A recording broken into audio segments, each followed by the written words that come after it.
गुरुमुखो, सद्गुरु को प्रिय लगना चाहते हो तो किसी की निंदा न करो। दुखी को धीरज दो, निर्बल का बोझ उठाकर सहारा बनो। अनजान को अच्छी सम्मति दो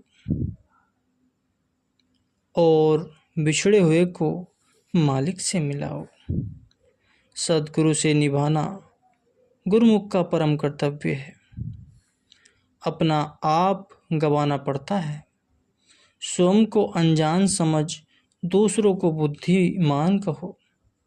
जीवा पर नियंत्रण रखो, मन को जीतो, सद्गुरु को प्रसन्न करो तो निभ जाने की संभावना है।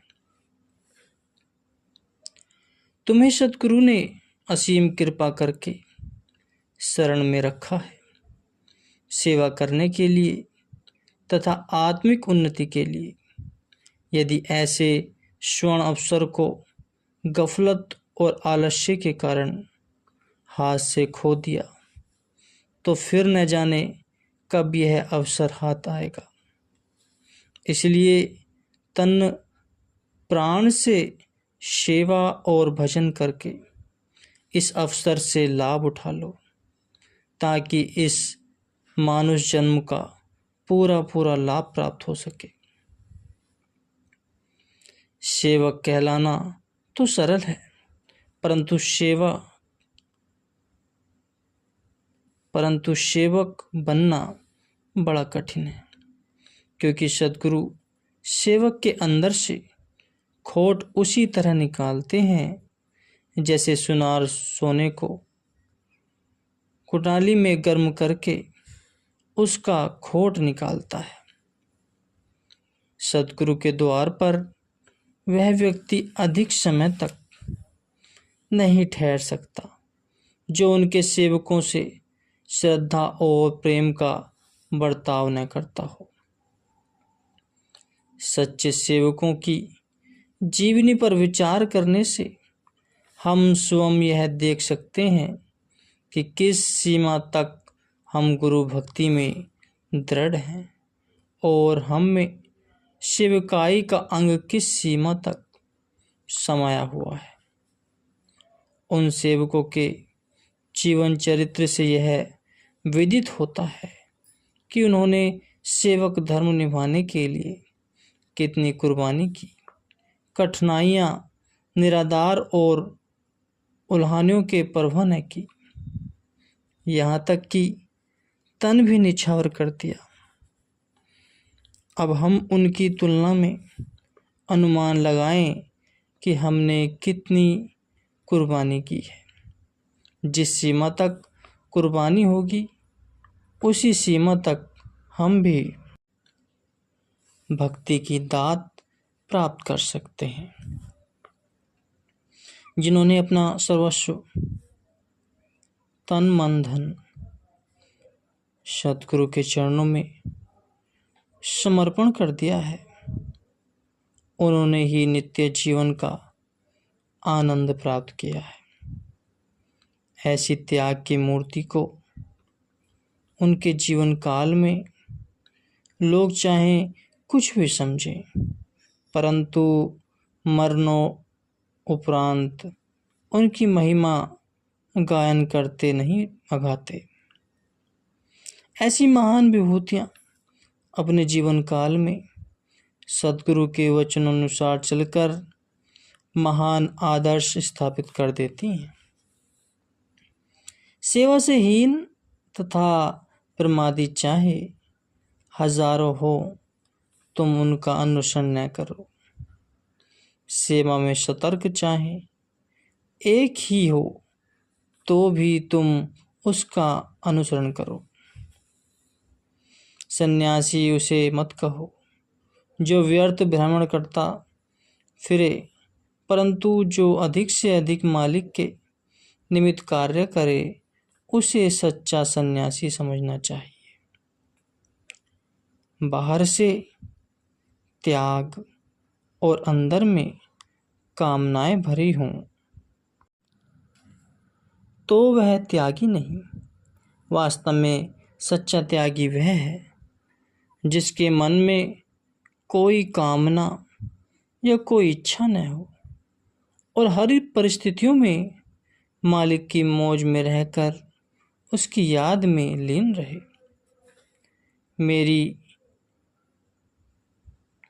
मेरे मालिक, मैं आपसे और कुछ नहीं चाहता, केवल अधिक से अधिक आपकी सेवा याचना करता हूँ, जिससे मेरा एक भी श्वास प्रमाद में व्यर्थ न जाए। हे प्रभु, मुझे आशीर्वाद दो कि मेरे विचार भक्ति मार्ग में दृढ़ बने रहें और मन में किसी प्रकार की दुविधा न रहे। आपकी मौज जैसी भी हो, मैं उससे सत्य सत्य मानकर उस पर चलूं। जीव चाहे भक्ति मार्ग में कितनी ही उन्नति करके प्रशंसा प्राप्त कर ले, परंतु इसी भक्ति पद पर आगे आगे कदम बढ़ाने में पुरुषार्थ करते रहना चाहिए, क्योंकि अपनी प्रशंसा भी माया का ही जाल है। इसलिए इसमें अटक कर बैठ जाना बड़ी भारी भूल है। यदि मन से महायुद्ध नहीं करेंगे तो उसे कैसे जीतेंगे?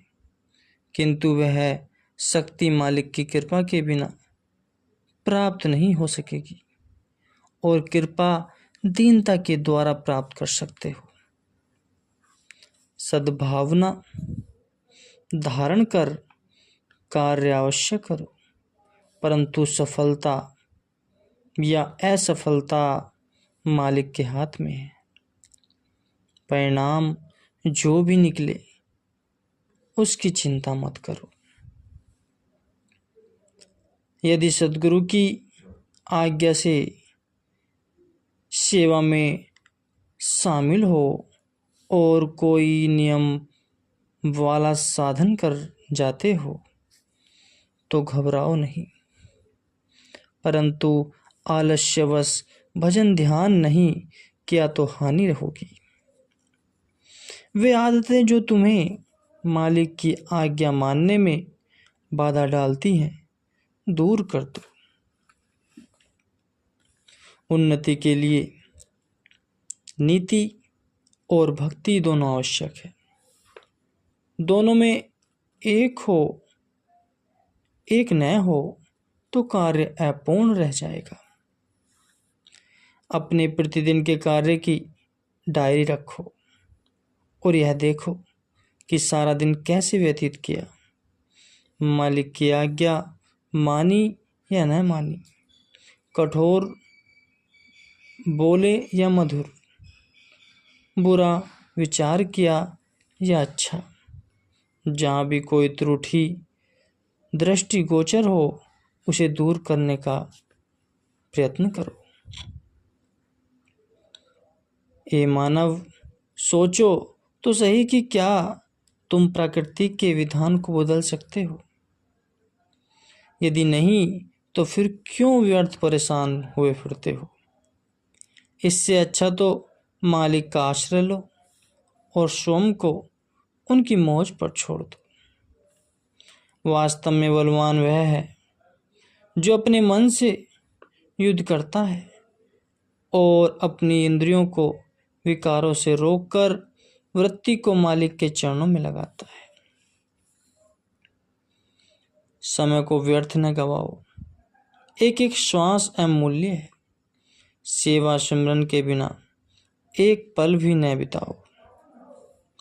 किसी में शरीर से सेवा करने की, किसी से वचन से और किसी में धन से सेवा करने की सामर्थ्य है। कोई जैसी भी सेवा करे, महापुरुषों की दृष्टि में सब समान है तथा उसी में ही उनकी प्रसन्नता है।